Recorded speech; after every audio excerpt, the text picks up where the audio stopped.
LEGO Horizon Adventures is such a breath of fresh air. We live in a time where every game that releases is the most ambitious project ever, with hundreds of hours of gameplay. LEGO Horizon Adventures is a pretty short game. I played through the entire story in about 6 hours, which I genuinely like. Let's just start off by talking about my favorite part of this game, the general vibe and visuals. This game is unbelievably charming and beautiful. Simply walking through the levels was just such a great experience for me. This game has 4 worlds with distinct visual identities, and every single one of them is incredibly pretty to look at. The water in this game especially, it's just gorgeous. You have these pretty waterfalls and lakes. It's just so amazing. The gameplay in this game surprised me as well. I'm used to just smashing my attack button in LEGO games, but this game went for like a Hades-like approach. You have 4 unlockable characters with different weapons. You have Aloy with her bow, you have Varl with a spear that pierces through enemies, you have Jennifer Aniston with chickens, You're worse than my 26 grandchildren. and Reinhardt, who is the best character. You have a chargeable attack, which you use to attack enemies' weak points by scanning them with your focus. By defeating enemies, you constantly level up and unlock new abilities for the characters you're currently playing. You also find gadgets, which there are a wide variety of. For example, there's this boot ability where you can just jump and leave like a explosion on the battlefield. I love that, deals an insane amount of damage. Then you have these drones, which deal like an elemental effect to the enemies. There's just a lot of variety, and I like that. You can also find rare weapons, which usually have like an elemental effect, or they just deal an insane amount of damage. But you only have a few uses before you have to switch back to your main weapon. You have barrels, which you can just pick up and throw at your enemies, and healing berries, which replenish your health bar. I played on the second hardest difficulty, and the combat engaged me all the way through the game. It's incredibly chaotic at times, but insanely fun at the same time. The boss fights in this game are decent. Nothing out of this world, but they are enjoyable. They feel like regular enemies with more HP, but they do have amazing designs. Most levels feature you just fighting against like robots in like big arenas, but there are also these pyramid levels and tall neck levels, which I personally love. You follow these tall neck creatures while fighting enemies and admiring the scenery. I really like these levels. You also have the ability to spend your collected studs on various upgrades which make you stronger. The story of this game is incredibly simple. It's a LEGO game, but the character interactions are very fun. I know. Where did I put that Cool in the Gang record? He's finally lost it. For example, you have this announcer guy, and he says hilarious shit every time he speaks. It's insane. I love it. And that, in case you were wondering, is how I got the narrator job. Well, here it is. The big climax. The point in our story when all the intricate plot threads and nuanced themes I've woven together are elegantly resolved. Well, there's a big fight, anyway.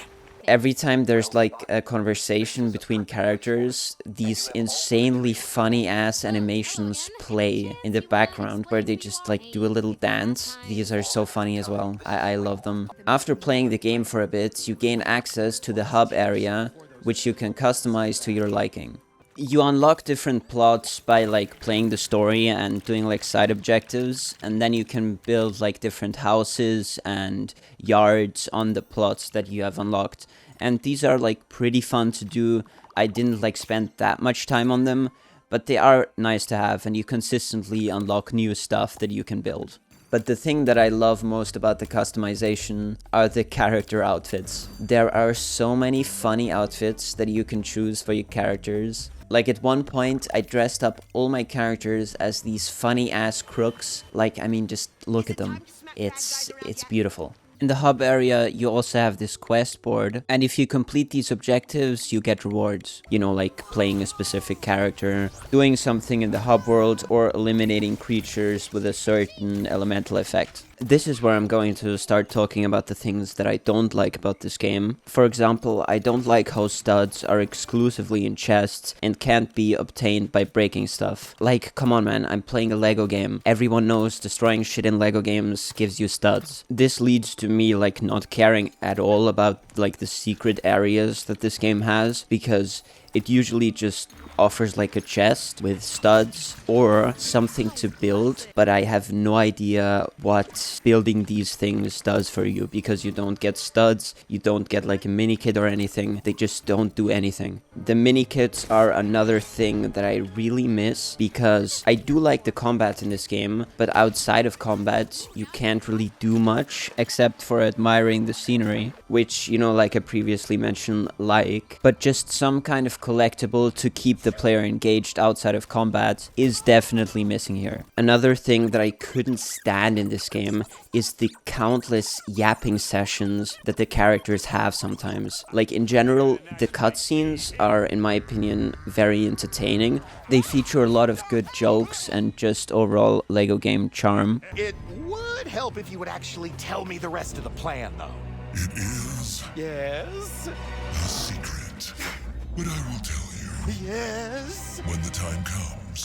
But outside of the cutscenes, you have these long-ass yapping sessions where you have to skip like 50 different dialogue bits to continue playing. Another minor issue that I have is that the levels can feel very samey from time to time, which in my opinion isn't like a huge problem, because I really like the visuals of this game. They distract you from this, but it's definitely something that I noticed. After completing all of the levels of a certain world, you unlock these apex predator hunting missions where you can collect like red bricks to unlock like different outfits and stuff, and these are like fine, because in my opinion there's not that big of a difference to the normal levels, but they are nice to have. There's one major issue that I haven't touched on yet, and that is the price of this game. I had a lot of fun playing this, but this game is not worth $60. As I said, I played through the story of this game in 6 hours, and when you compare this to other $60 games, you don't get a lot of content here. Like Star Wars Outlaws,